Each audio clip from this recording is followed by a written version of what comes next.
যে বিভীষিকাময় সময়ে প্রত্যেক নবী বলেছেন আমি পারবো না, প্রত্যেক নবী বলেছেন নফসি নফসি, আমার কি হবে আমি জানি না, আল্লাহ আমারে বাঁচাও। প্রতিটি নবী বলবে নফসি নফসি, আল্লাহ তুমি আমারে বাঁচাও আমারে বাঁচাও। বিশ্বনবী মাথা তুলবেন, তুলে বলবেন রব্বি হাবলি উম্মতি, আল্লাহ তুমি আমার গুনাহগার উম্মতকে বাঁচাও।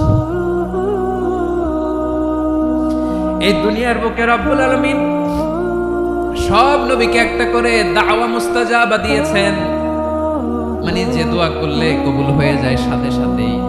দাও বিহা, দুনিয়ার সব নবীরা ওই দোয়াটা দুনিয়ায় করে ফেলেছে। ওয়া ইন্নী আখতাবিউ দাওয়াতি শাফাআতান লি উম্মতি ইয়াউমাল কিয়ামাহ, আমার ওই স্পেশাল দোয়াটা আমি দুনিয়ার বুকে কঠিন বিপদে পড়েও কোনোদিন করি নাই। আমি আমার স্পেশাল দোয়াটা কিয়ামতের দিন আমার গুনাহগার উম্মতকে সুপারিশের জন্য রেখে দিয়েছি।